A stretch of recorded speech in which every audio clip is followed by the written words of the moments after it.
Ah, Lula, eu não esperava essa, Lula. Que decepção.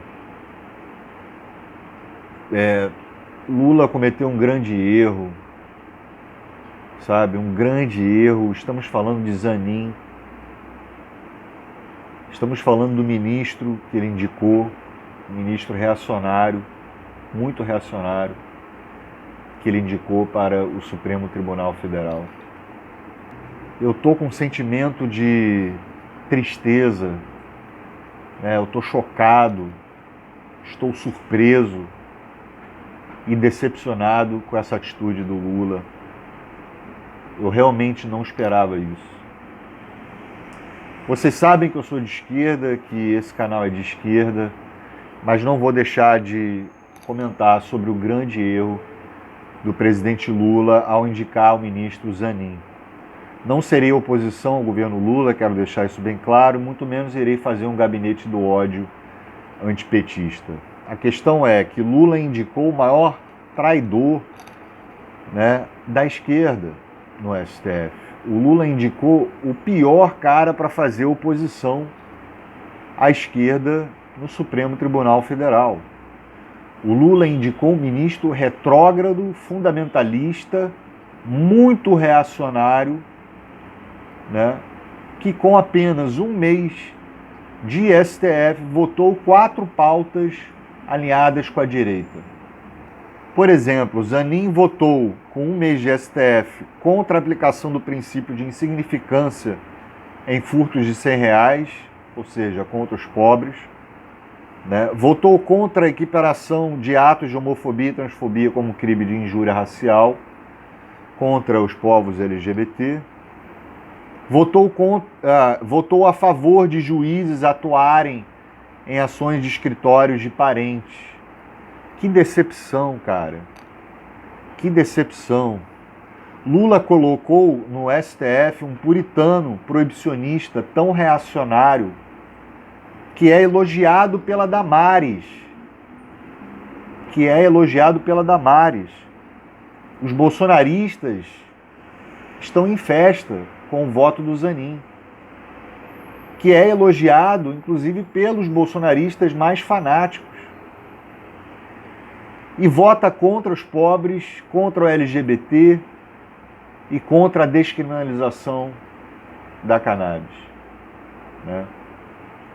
Ou cresce uma nova esquerda, de verdade, ou o PT vai novamente decepcionar, tanto que não quero nem imaginar o que o sucederá.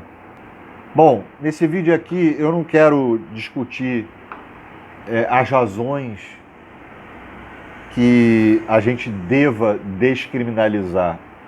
A descriminalização é o primeiro passo para a legalização, certo? E a regulamentação. Eu, particularmente, sou da causa canábica, eu sou da causa da descriminalização do porte de drogas. É isso que a gente está discutindo, especificamente cannabis. Então, na verdade, eu luto pela causa da legalização, da regulamentação, com leis e regras. Tá? Não é certo falar que é liberação. Eu vejo muita gente aí, conhecido, famoso, que tem canal de YouTube, etc., redes sociais, inclusive jornalistas falando em liberação. É um grande equívoco. Liberação, nenhum país liberou a cannabis. Os países legalizaram com regulamentação, leis e regras. Não tem nada de festa de oba-oba. Tá? São leis e regras, assim como é com o álcool e o cigarro e etc. As drogas lícitas. Certo? É triste ainda a gente ter que discutir isso. A gente vê o Brasil ainda está muito atrasado em relação aos outros países. Tem muito preconceito, muita ignorância, muita falta de estudo de política de drogas. Fala umas coisas absurdas, enche o rabo de cachaça, de cigarro, de álcool e depois vem hipocritamente falar que só porque não fuma a plantinha tem que proibir, sabe? Tem que encarcerar. Eu vejo muita gente, principalmente a galera da Jovem Pan, um cara que é preto, cara, um cara que é preto, que é negro, um comentarista lá falando, não, tem que prender mesmo, o porte de uso, o uso também. Tem que prender todo mundo, tem que encarcerar todo mundo. Coitado, esse cara não sabe o que está falando. Então você tem que estudar políticas de drogas. Vai muito mais além do que a pessoa que fuma ou não, para querer fumar para uso próprio, interesse. É políticas de droga, política de saúde, questão de saúde, de segurança pública, envolve várias questões nisso daí. Né? E contra, principalmente, o encarceramento em massa. E contra mortes também, porque as pessoas morrem por essa política de drogas, a atual. Pessoas são presas, encarceradas por porte de drogas. E isso não está certo. Isso absolutamente não está certo. Pois vale frisar que o mundo inteiro está caminhando para a legalização. E a gente ainda está discutindo a cannabis medicinal. Isso é um absurdo. É um retrocesso. Esse país é fundamentalista pra caramba. Então o mundo inteiro está legalizando, tirando os países mais fundamentalistas, né, que são poucos, porque a Europa toda, a maioria da Europa, os países asiáticos, muitos deles, América do Norte, América Latina, já estão no processo de legalização.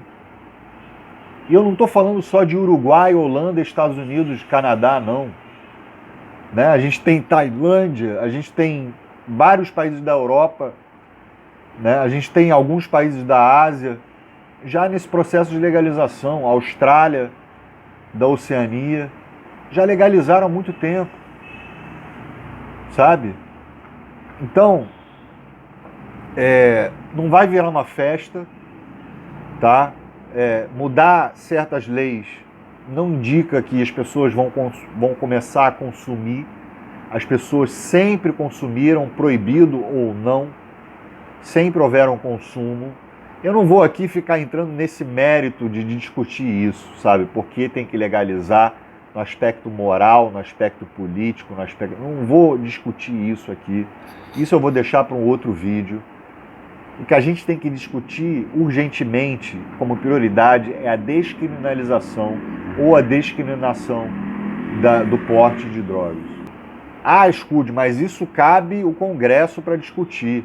O Congresso nunca discutiu, já tentaram inserir projetos, a Marta Suplicy, se não me engano, por exemplo, tentou inserir um projeto, né, de pautas, vamos dizer, espinhosas, como casamento entre mesmo sexo, nos anos 80, e a Câmara, o Congresso, nunca botou em voto, nunca botou em pauta isso, nunca discutiu. O Congresso jamais irá discutir sobre a descriminalização.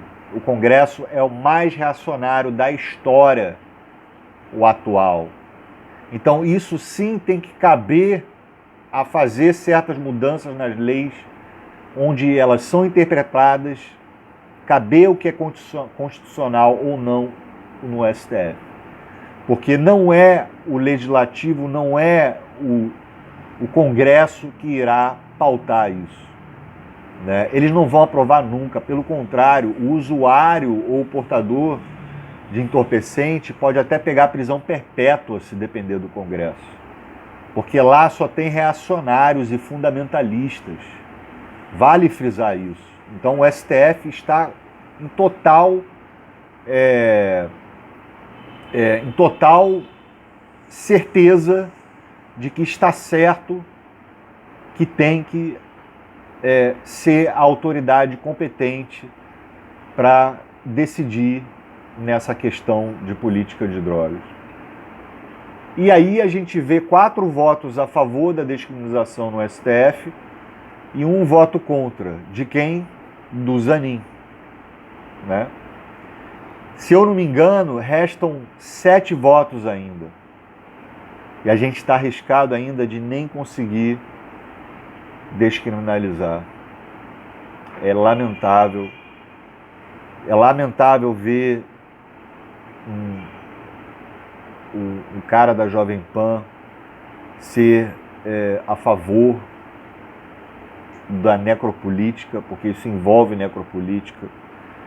Para quem não sabe, essa lei de proibicionismo foi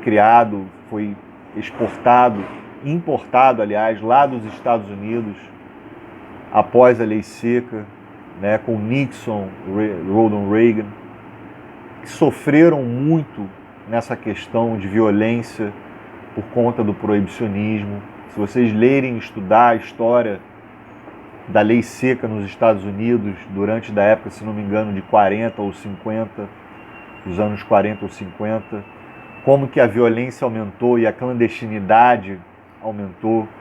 Os Estados Unidos teve problema de facção, de gangue, de cartéis. Eles tinham todos os problemas que a gente tem hoje, atualmente. Essa falsa guerra às drogas, essas políticas de drogas, foram importadas de lá, dos Estados Unidos. E hoje eles corrigiram isso, certo? Há muito tempo, há mais de 15 anos. Bota aí 20 anos, né? Porque a legalização, a regulamentação foi aos poucos, né? Progressivo. Então, eu aguardo aqui um pronunciamento do Lula, alguma satisfação, alguma explicação do Lula. Por que ele escolheu o Zanin como ministro do STF, né? Um professor conhecido, ele diz que o Lula já sabia quem era o Zanin, porque a afinidade ela é política, mas ela não é ideológica, do Lula com o Zanin. Mas mesmo assim, o Lula sabia que ele era conservador, que o Zanin era conservador. Agora eu pergunto, por que Lula? Por quê? Muitas pessoas interpretam o Lula como um cara de direita, que nunca foi de esquerda. Outras pessoas falam que ele é de esquerda, que ele é de centro. Eu diria mais que ele é de centro, que ele tem pautas progressistas, mas também ele agrada a direita. É lamentável essa escolha do Lula. O Zanin vai ficar por 27 anos. Nós teremos um ministro conservador, reacionário e fundamentalista que pode, com o voto dele, decidir ou auxiliar nos votos contra a descriminalização no STF. Isso é imperdoável. Isso é imperdoável, isso é inaceitável. Que pena, que facada que o Zanin deu na esquerda, nas costas da esquerda. Que facada. Até os ministros do STF, todos que votaram, ficaram perplexos com o voto do Zanin, alegando que isso prejudiciaria a saúde. Uma coisa nada a ver, uma coisa já discutida, já elaborada, já estudada. O argumento dele que descriminalizando iria prejudicar a saúde dos brasileiros. Como assim? Sabe? Isso é uma coisa meio sem pé nem cabeça. E ele não viu o que o Alexandre de Moraes falou. Ele não viu o que a Rosa Weber falou, o que o Barroso falou. Ele não viu os outros ministros. Não prestou atenção nas questões mais prioritárias, nas questões mais importantes em relação ao porquê de descriminalizar. Certo? A gente não está brincando, a gente não tá fazendo comédia ou humor. Isso é um assunto muito sério, urgente e prioritário. Eu sou Scud, eu vou ficando por aqui. Quem puder dar o like, não esqueçam do like, se inscrevam no canal. Quem puder contribuir no Pix, eu vou deixar na descrição, só para quem puder. E eu vou ficando por aqui, obrigado por assistir. Como eu digo, persistir sempre, retroceder jamais. E eu não sei quando essa novela